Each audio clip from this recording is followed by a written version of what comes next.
grade. This week we're going to be taking a look at Lord of the Flies Chapter 2. On your Google Classroom page, there is a heading entitled Lord of the Flies Novel Study. These are notes which I've placed there for you concerning the chapters. I encourage you to be reviewing these, reread them, so that you can fully comprehend the chapter.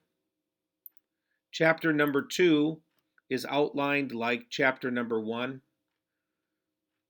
First of all, a summary what happens in the chapter, followed by the characters, how they interacted. Thirdly, themes. How do the themes relate to the rising action in the chapter? What are the symbols that are used by the author in the chapter?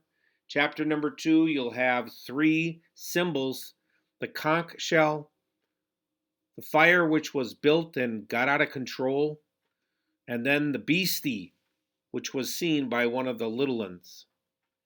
Similes and metaphors, which are examples of figurative language.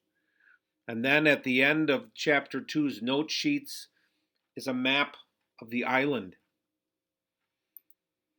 On our Study Sync page, there is a link so that you can access chapter number 2.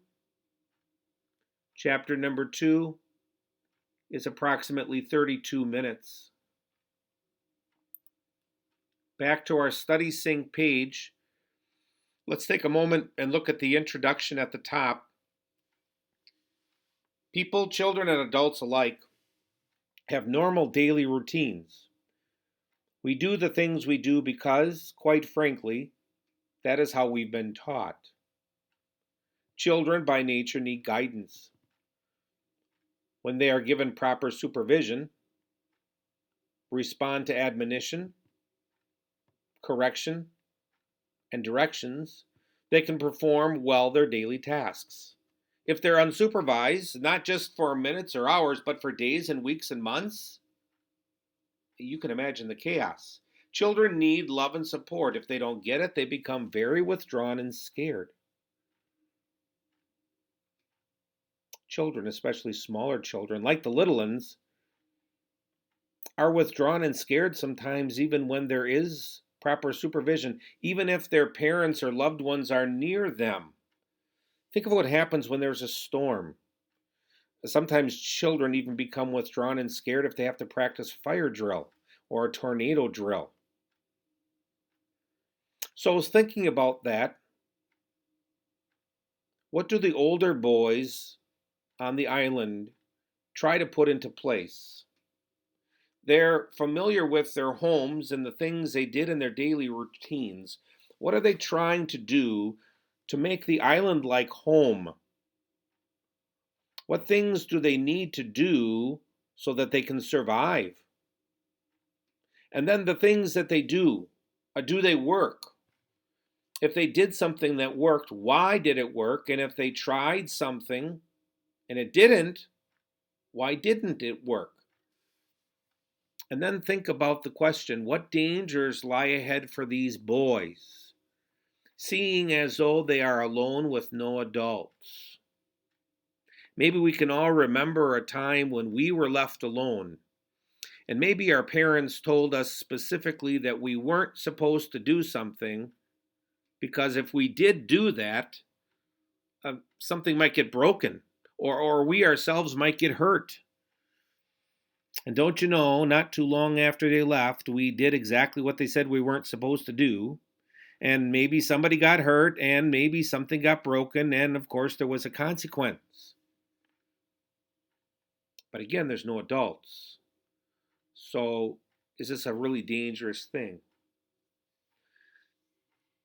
Part of our assignment, we're going to be considering the question, what rules, written or unwritten, are in place at school? Mr. Harvey might tell you, don't run in the hall. There might not be a sign in the hall that says don't run, but yet it's an unwritten rule. We know that. We're not supposed to jump down 3, 5, 7, 10 stairs at a time. We know it's not written down. What rules do we have that are written or unwritten at school? What rules do you have at home or even within your social group? If these rules didn't exist, how would our behavior be affected? In our chapter, there are going to be a list of things that happen, and I have them down here. We see them listed 1 through 11. And I tried to give to them some sort of explanation or tie it into a symbol or a theme. For example, at the beginning, back at the beach, Ralph blows the conch to call another meeting. Ralph announces that they're on an uninhabited island. Remember, the search party went out and they came back and there's nobody there. It's uninhabited. Jack interrupts to say that they still need an army in order to hunt pigs. Do you see a conflict there? Do you see something developing between Ralph and Jack? Well, there is. Jack needs to be in control. He interrupts Ralph to demonstrate his importance. Ralph did the right thing, didn't he? He blew the conch for the meeting. And if you're holding that conch shell, that means you have the right to speak. We see a conflict developing here between Ralph and Jack. 2, Ralph says that without adults, they'll have to take care of themselves. He makes a rule that whoever holds the conch at the meetings gets to speak. Again, is that a conflict between what Jack thinks and maybe what some or all of the rest of the boys think? Jack, excited, shouts out that they can make more rules and punish whoever breaks them. Is Jack mean? Is Jack a bully? Does Jack not like to follow rules unless he's the one that makes and enforces the rules? Piggy takes the conch and says no one knows they're on the island. Ralph agrees, but describes the island as a good place where they'll have fun even if they have to stay for a long time. Is that a problem, what he says? What if your only goal is to have fun all the time? Is that dangerous?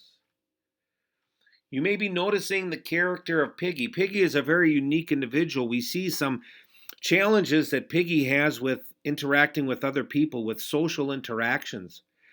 But Piggy is a very intelligent person. We want to take note of Piggy's character. We want to take note of Piggy's glasses. That's a symbol. Only Piggy sees the big picture. He's not just looking about what kind of fun can we have today, but guys, I don't think we want to spend the rest of our lives here on the island. Ralph and the other boys focus on short-term pleasure and fun. A nervous little boy with a birthmark. You want to note this. This is a very important character, short-lived. A nervous little boy with a birthmark that covers half his face steps forward. After some prodding, the boy whispers to Piggy. And Piggy tells everyone what the boy said. He said he saw a beastie, a snake thing, the previous night in the woods. Ralph and the older boys dismiss this beastie as just a nightmare. But the younger boys seem scared. How many young kids have unpleasant dreams? Or how many young kids think that there's a monster in the closet or something waiting for them at the foot of their bed? Note this action of the little ones. Jack grabs the conch and says there's no snake thing. If there is, he adds, his hunters will find and kill it. Ralph also says there's no snake thing. I mean, think about it. Some kid says there's a monster. What are we going to say to him? Oh, yeah, there's a monster. Well, not unless we want to tease them or bully them. We try to assure them, and we might even laugh at their silliness. In chapter number 2, we have the beast's first appearance. The beast is a symbol. It symbolizes the evil in human nature. Jack is a symbol. Jack is a symbol of savagery. Jack says the beast doesn't exist, but also that his hunters will kill it. Well, if it doesn't exist, why do you need to kill it? Remember, what might Jack want from the rest of the boys? And why would he say this? If Ralph and the older boys dismiss the beastie as a nightmare, he uses the beast to make himself more powerful. Ralph, on the other hand, is a symbol of civilization, of order, of wanting to do the things the right way. Denies that the beast exists. Now, I would encourage you, finish reading 6 through 11. This will really, really help your reading and your understanding. Now, I understand the reading is a bit long again. So you have today and tomorrow and even Wednesday morning if you need to finish that up. And then when you're finished reading, I need you to go to the bottom of this page and I need you to respond. As we were talking about, there are some themes which are being developed. Human nature. You know, the Bible says, the good that I want to do, I don't do, and the evil that I don't want to do, that I do. The Apostle Paul said that. By nature, we would rather do and be evil, especially if there's nobody there reminding us what it is that we're supposed to do. 2, savagery and the beast. You're going to see a lot of that coming out in the character of Jack. Ralph, civilization. The way we learn things should be done, this is the way we should do it. Can we replicate what was happening at home here on the island? And then the weak versus the strong. Are you able to identify who is weak and who is strong? Which of our characters would fit into the weak category? Which of our characters could we label as being strong? At the beginning today, we were talking about a conflict between Jack and Ralph. Where does Piggy fall in here? How about some of the other characters?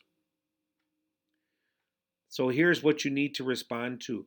I have 2 quotes that are from chapter 2. When you finish reading and have had a chance to think about these themes, what themes do these quotes support? Number 1 and number 2. In a paragraph that has at least 5 sentences, describe what themes these quotes support. After reading the chapter and having a chance to think about these themes, if you don't know how to get started or don't know what to do concerning question number 1, please get a hold of me. I'll help you to get started. Then, at the beginning of today's lesson, I said we wanted to be thinking about this, and I want you to write a paragraph about this.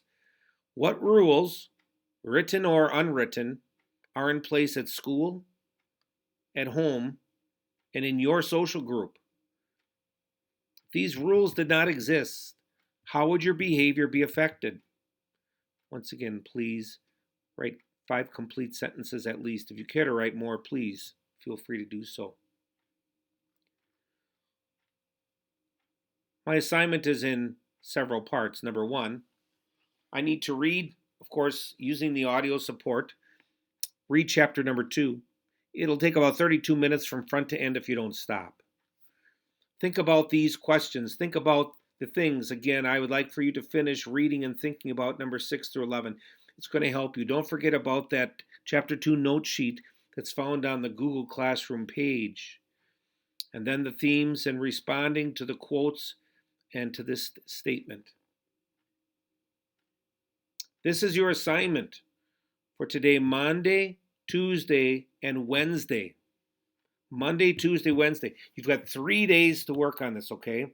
During these days, if you have any question about this, If there's something that you don't understand, please be sure to contact me and I'll help you through it.